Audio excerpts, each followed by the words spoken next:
Hello friends, कैसे हैं आप सब। आशा करता हूं कि आप सब अच्छे ही होंगे। तो चलिए गाइस, आज के हम अपनी वीडियो शुरू करते हैं।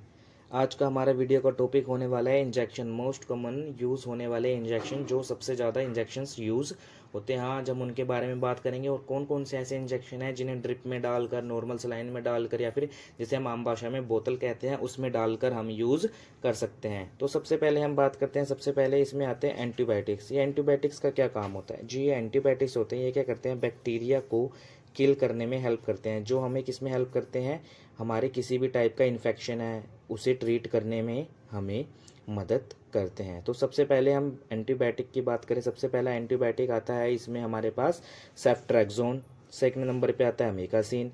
थर्ड नंबर पे आता है ओफ्लॉक्सासिन। फोर्थ पे आता है नॉर्फ्लॉक्सासिन। ये दोनों सेम ही फैमिली, मतलब सेम ही इंजेक्शन है, एक तरीके से सेम ही कह सकते हैं। तो हम सबसे पहले इंजेक्शन के बारे में बात करें जिसका नाम है सेफ्ट्रैक्सोन। ये सेफ्ट्रा इंजेक्शन क्या होता है, ये हमारे पास 500 mg में भी होता है, 1000 mg में भी अवेलेबल होता है। इसे हम क्या करते हैं, डिल्यूट कर लेते हैं। पहले डिल्यूट करने के बाद हम इसे क्या करते हैं, हम एनएस की जो बोतल होती है, एनएस है, नॉर्मल सलाइन है, ये पाउडर फॉर्म में हमारे पास अवेलेबल होता है। तो हम इसे क्या करते हैं, एनएस लिया या स्टरलाइल वाटर होता है, इसमें डिल्यूट कर लिया। उसके बाद एनएस की चाहे 100 ml अगर पेशेंट को, या फिर कोई भी ऐसे 500 ml की चल रही है, तो उसमें हम डाल के पेशेंट को बिल्कुल स्लो देते हैं।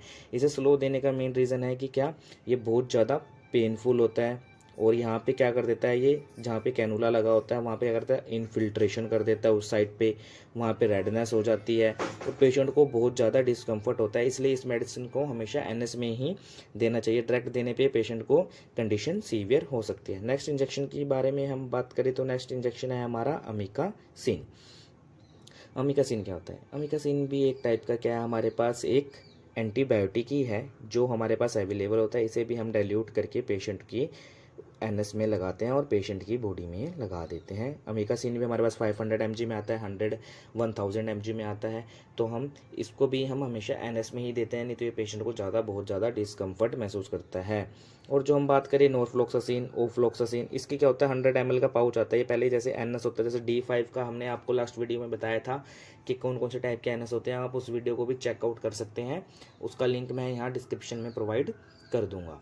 तो जो ओफ्लॉक्सासिन होता है या नॉर्फ्लॉक्सासिन होता है, ये क्या करते हैं, ये भी एंटीबायोटिक्स होते हैं जो बैक्टीरिया को किल करने में हेल्प करते हैं। इन्हें डाइल्यूट करने की जरूरत नहीं होती क्योंकि ये 100 ml के पाउच में होते हैं, पहले से डाइल्यूट होते हैं। इसे हम डायरेक्ट पेशेंट को लगा देते हैं स्लो में।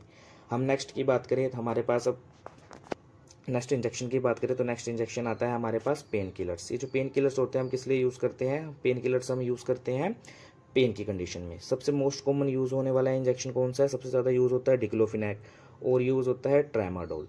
डिक्लोफिनैक ट्रामाडोल क्या है, ये हमारे पास आते हैं, डिक्लोफिनैक आता है 2 ml का आते हैं हमारे पास। ये वाइल 2 ml की भी होती है, 4 ml की भी वाइल होती है। और ट्रामाडोल की बात करें, ये भी हमारे पास 2 ml की वाइल होती है। इसे हम पेशेंट को हम लगाते हैं, जिसे पेशेंट को लगाने से पेशेंट को काफ़ी जल्दी आराम मिल जाता है। और थर्ड की बात करें पीसीएम, ये मोस्टली लोगों को नहीं पता होता, लेकिन फिर भी जो पीसीएम है ये भी हमारे किस में रिलीफ करता है, पेन में। ये भी एक तरीके से पेन किलर काम करता है, हॉस्पिटल में हम इसका यूज़ करते हैं। ये भी जैसे नॉर्फ्लॉक्सासिन या फिर 100 ml वाली एनएस होती है ना, वैसे ही ये पीसीएम का हमारे पास अवेलेबल होता है। ये आपको दुकान पे मिल जाता है 40-50 रुपये का, या 30 रुपये का, या 25 रुपये का, हर ब्रांड के हिसाब से इसका रेट होता है। इसे हम लगा देते हैं और जो हम पीसीएम है इसका यूज़ करते हैं 6 आवर में एक ही बार हम पीसीएम को लगाते हैं। अब इसके बारे में अभी हम डिटेल से आगे बात करेंगे। ये जो पेन किलर हैं, ये पेन किलर अपनी मर्जी से या ज़्यादा इस्तेमाल भी नहीं करने चाहिए। ये क्या करते हैं, हमारी किडनी है, लीवर है, उन्हें नुकसान पहुंचाते हैं और ये बॉडी के लिए ज़्यादा अच्छे नहीं होते हैं। तो हम अपनी नेक्स्ट इंजेक्शन की तरफ बढ़ते हैं जो है एंटीमेटिक्स। एंटीमेटिक्स क्या होते हैं, जो हमारी वोमिटिंग को कंट्रोल करने के लिए दिए जाते हैं। इसमें सबसे पहले 2 इंजेक्शन आते हैं। सबसे पहले की बात करें जो सबसे ज़्यादा चलता है और हर जगह यही यूज़ होता है, उसका नाम है ओंडेनसेट्रोन। अगला है मेटोक्लोप्रामाइड। इसकी ओंडेनसेट्रोन की मार्केट में टैबलेट भी अवेलेबल है, लेकिन टैबलेट इतनी जल्दी आराम नहीं देती है जितना इंजेक्शन आराम देता है, और इसे हम एमसेट के नाम से भी जानते हैं। अगर आप शॉप वालों को या मेडिकल वालों को बोलोगे एमसेट, तो वो आपको ओंडेनसेट्रोन का इंजेक्शन दे देंगे। ये भी ज़्यादा महंगे नहीं आते, इनका भी रेट सेम ही रहता है। जैसे इसमें सिप्ला ब्रांड आते हैं, बहुत ज़्यादा ब्रांड है इसमें यूज़ होते हैं। ओंडेनसेट्रोन इसलिए यूज़ देते हैं, जैसे मान लीजिए पेशेंट है, पेशेंट को क्या है, वोमिटिंग हो रही है, वोमिटिंग 4 टाइम्स होगी, 5 टाइम्स 7 टाइम पेशेंट को वीकनेस होने लगी है, वोमिटिंग रुकी नहीं है, किसी भी इन्फेक्शन की वजह से, किसी भी किसी भी अन्य कारण, बहुत सारे कारण हो सकते हैं, लेकिन सबसे मेन जो कॉमन कारण होता है कि इन्फेक्शन हो गया है, फूड पॉइजनिंग हो गया है, पेशेंट ने कुछ गलत खा लिया है, या फिर कुछ भी कारण है। और अगले इंजेक्शन के बारे में बात करें जिसका नाम है मेटोक्लोप्रामाइड। मेटोक्लोप्रामाइड का भी इसलिए यूज़ होता है, लेकिन मेटोक्लोप्रामाइड है जो सबसे ज़्यादा यूज़ होते हैं किस कंडीशन में, GERD। हम GERD की बात करें, GERD क्या होता है, इसका नाम है गैस्ट्रो ईसोफेजियल रिफ्लेक्स डिजीज़। इसमें क्या होता है, जैसे मान लीजिए पेशेंट है, ये हमारे पास, ये पेशेंट है, मान लीजिए पेशेंट है, ये है पेशेंट है ये, ठीक है जी। ये पेशेंट आ गया हमारे पास ऐसे, ये पेशेंट के हाथ हैं, ये पेशेंट का पेट है। इसमें मान लीजिए पेशेंट ने क्या करा, सबसे पहले क्या करा, पेशेंट ने खाना खाया, ये पेशेंट से खाना खाता हुआ इसोफेगस से आता हुआ स्टमक में पहुंच गया। स्टमक में पहुंचने के बाद क्या हुआ, ये जो खाना है फिर दोबारा यहाँ से पहले इधर आया, फिर इधर से फिर दोबारा यहाँ पे माउथ में आने लगा। इसे हम कहते हैं गैस्ट्रोइसोफेजियल रिफ्लक्स डिजीज़। इससे प्रिवेंट करने के लिए पेशेंट को हम क्या देते हैं, मेटोक्लोप्रामाइड का इंजेक्शन देते हैं। अब हम नेक्स्ट इंजेक्शन की तरफ बढ़ते हैं जो सबसे ज़्यादा यूज़ होते हैं, उसका नाम है एंटीपायरेटिक इंजेक्शन। ये हम वैसे कॉमनली यूज़ नहीं करते हैं। कॉमनली तो क्या यूज़ होता है, जैसे मान लीजिए आम दुकानों पे हम क्या यूज़ करते हैं, PCM वगैरह का ही यूज़ किया जाता है, PCM वगैरह का ही यूज़ किया जाता है। PCM जैसे मान लीजिए कैसे कि हम टैबलेट का यूज़ करते हैं, जैसे डोलो आते हैं 650, ठीक है जी, डिफेन प्लस के नाम से आते हैं, बहुत ज़्यादा कंपनियों के नाम से आते हैं। इसमें क्या होता है, एसिटामिनाफिन कॉम्बिनेशन होता है और प्लस कोई पेन किलर ऐड होता है, आइबुप्रोफेन होता है या फिर कुछ भी होता है, और उसके बाद मैफेनेपिक भी एसिड होता है, ये सब यूज़ किए जाते हैं। लेकिन जो ये हमारा PCM है, इसका मोस्ट कॉमनली यूज़ कहाँ पे किया जाता है, PCM का मोस्ट कॉमनली यूज़ करते हैं हॉस्पिटल में। इसको हम 6 आवरली देते हैं, मतलब 24 आवर में ओनली 4 ही दे सकते हैं, नहीं तो ये पेशेंट को PCM की पॉइजनिंग भी हो जाती है। आप में से बहुत लोगों को नहीं पता होगा PCM पॉइजनिंग क्या होती है। अगर हम पेशेंट को ज़्यादा PCM दे दें तो उससे PCM को पॉइजनिंग हो जाती है। फिर उसे ट्रीट करने के लिए अलग ट्रीटमेंट है, वो किसी और वीडियो में आपको बताएंगे। चलिए हम नेक्स्ट इंजेक्शन की तरफ बढ़ते हैं जिसका नाम है पेंटापराजोल और रेंटिडिन। ये 2 इंजेक्शन है। इन इंजेक्शनों का किस लिए यूज़ होता है, गैस्ट्राइटिस कंडीशन में, गैस हो रही है पेशेंट को स्टमक में। पेंटाप्रोजोल है, ये हमारे पास टैबलेट में भी आता है, बहुत से लोग इसे डेली यूज़ करते हैं, लेकिन डेली यूज़ नहीं करना चाहिए इन्हें, ठीक है जी। इसमें क्या होता है कि पेंटाप्राजोल कैसे हम यूज़ करते हैं, इसे हम डायरेक्ट भी यूज़ कर सकते हैं। ये 40 mg का इंजेक्शन होता है, यहाँ पे आप स्क्रीन पे देख सकते हैं, मैंने यहाँ पे स्क्रीन पे बना रखा है पेंटापराजोल को। इसे भी डाइल्यूट करना होता है, डाइल्यूट करके हम पेशेंट को डायरेक्ट IV भी दे सकते हैं खाना खाने से आधा घंटा पहले, और जो अगर उसका IV फ्लूइड या फिर NS नॉर्मल सलाइन जो चल रहा है उसमें भी डाल सकते हैं।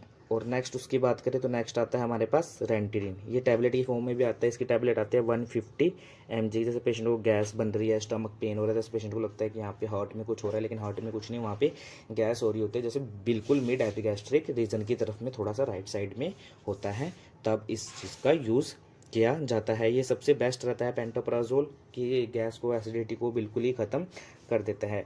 अब नेक्स्ट इंजेक्शन की तरफ बढ़ते हैं। नेक्स्ट इंजेक्शन आता है हमारा किस लिए, स्टमक पेन के लिए। स्टमक पेन में मतलब हम सबसे ज़्यादा यूज़ करते हैं 2 इंजेक्शन कॉमनली। मेन सबसे ज़्यादा यूज़ होता है ड्रोटिन, ये ड्रोटिन के नाम से आता है, लेकिन इसका साल्ट होता है ड्रोटाविन हाइड्रोक्लोराइड, ऐसे करके कोई साल्ट होता है। एक होता है हायोसिन। हायोसिन में कैसे, हायोसिन किस लिए यूज़ होता है, हायोसिन का यूज़ होता है कि स्टमक में पेन हो रहा है, इंटेस्टाइन में पेन हो रहा है, या फिर जो ब्लैडर है या लोअर इंटेस्टाइन है वहाँ पे हमें बहुत ज़्यादा पेन हो रहा है, इसलिए हम उसका यूज़ करते हैं। ये किसके नाम से आता है मार्केट में, बस्को पेन के नाम से भी आता है, और इसका 1 ml में 20 mg होता है। ये 2 ml का भी होता है और 2 ml का ये वाइल आते हैं। इसे हम 1 ml ही दे देते हैं, 2 ml भी दे देते हैं, तो पेशेंट को रिलीफ मिल जाता है। और IBS के बारे में बताएं तो IBS क्या होता है, IBS की फुल फॉर्म होती है इरिटेबल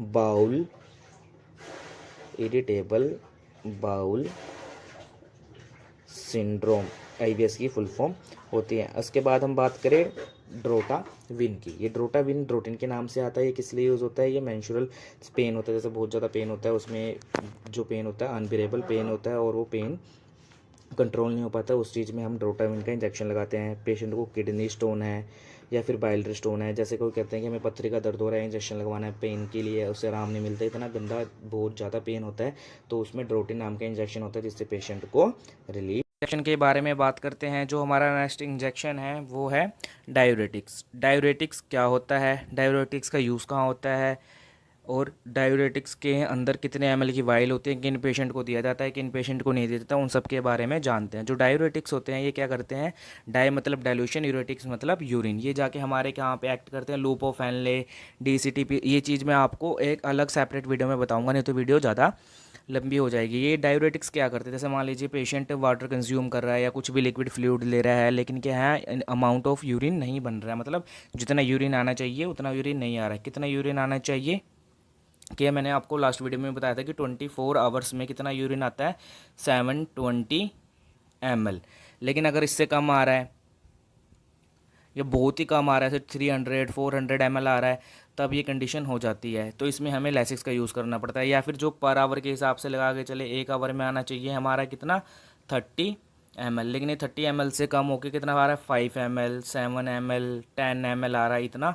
तो अब हम लैसिक्स का यूज़ करते हैं। लैसिक्स का यूज़ मोस्टली अगर देखा जाए, अगर हम जैसे यूरिन की अगर बात करें तो हम कहाँ पे यूज़ करते हैं लैसिक्स का, आईसीयू वगैरह में इसका इन्फ्यूज़न वगैरह बना के सबसे ज़्यादा यूज़ होता है। बाकी लैसिक्स का टैबलेट नॉर्मल यूज़ होती है, लेकिन इसमें एक चीज़ होती है कि लैसिक्स को ही हम फ्यूरोसेमाइड के नाम से जानते हैं। और लैसिक्स में क्या है, 2 ml की, 4 ml की वाइल आती है। हम इसे डाइल्यूट करके भी, मतलब एनएस के साथ डाइल्यूट करके भी लगाते हैं, और कई बारी हम इसका इन्फ्यूज़न बनाते हैं। ये क्या करती है, जैसे कि मान लीजिए पेशेंट का है किस किन कारणों में, जैसे मान लीजिए रीनल फेलियर हो रहा है, किडनी फेलियर है, किडनी उसकी प्रॉपर वर्क नहीं कर रही है, उस कंडीशन में यूरिन नहीं बन पाता है, तब हम इसका यूज़ करते हैं। और इसमें एक मेन बात है कि आप इसे नाइट टाइम नहीं देते हैं लैसिक्स को।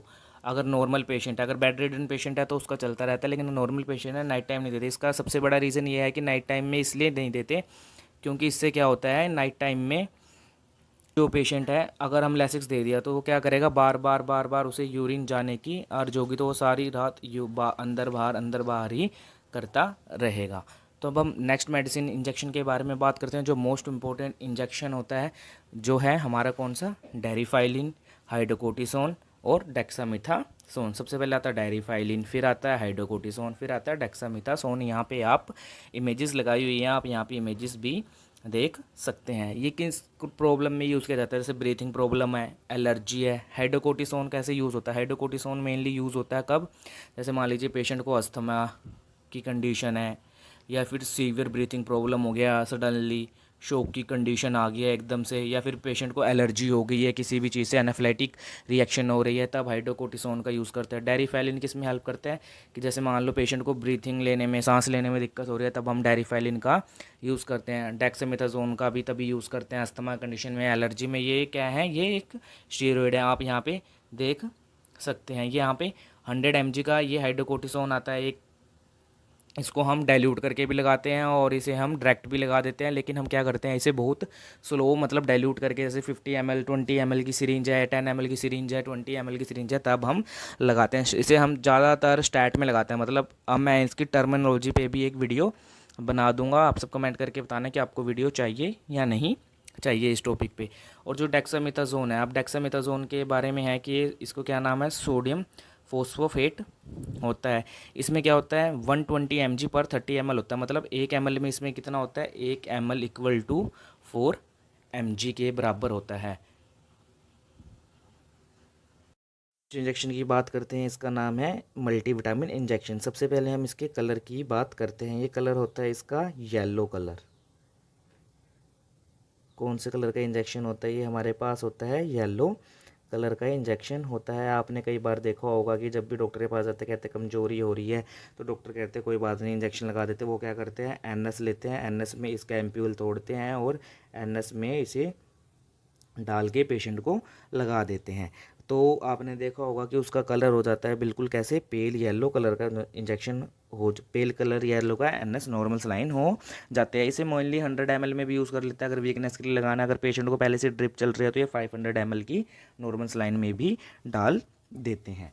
तो अगले हम बात करते हैं कि मल्टीविटामिन इंजेक्शन का किस लिए उपयोग करते हैं। जैसे मान लीजिए वीकनेस हो रही है बॉडी में, डिजीनेस है, चक्कर आ रहे हैं, उस कंडीशन में भी हम इसका उपयोग करते हैं। या फिर कमजोरी हो गई है, पेशेंट काफ़ी टाइम से बीमार चल रहा था, नॉर्मल बीमारी थी, कोई खाना पीना ढंग से नहीं कर रहा था, उस कंडीशन में भी हम इस मल्टीविटामिन इंजेक्शन का यूज़ करते हैं। अगले इंजेक्शन की बात करें, मिथाइल साइलोकोबालामिन, जिसे हम विटामिन B12 के नाम से भी जानते हैं। जो विटामिन B12 होता है इसके बारे में बात करते हैं।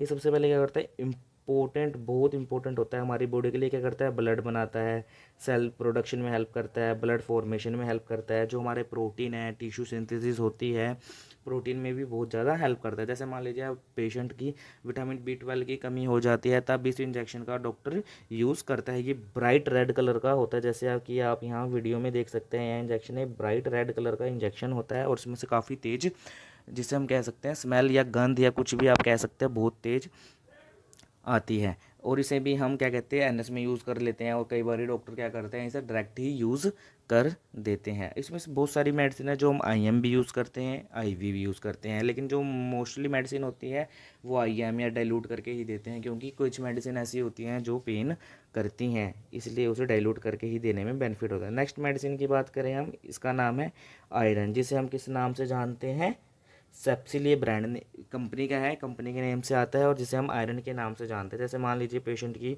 उसमें क्या हो गया, आयरन की कमी हो गई है। आयरन की कमी होगी तो क्या होगा, ब्लड नहीं बनेगा, उसका ब्लड लॉस तो नहीं होगा, मतलब ब्लड बहुत ज़्यादा कम होगा बॉडी में। तो जो आयरन है ये हमारा किस में हेल्प करता है, आयरन है ये ब्लड बनाने में हेल्प करता है, आयरन की डेफिशिएंसी को दूर करता है, और सबके बारे में हमें इम्यूनिटी प्रोवाइड करते हैं। तो हम एक बार और आपको बता देते हैं इनके बारे में, कि जो मेन बात है कि हम इसके बारे में बता देते हैं आपको।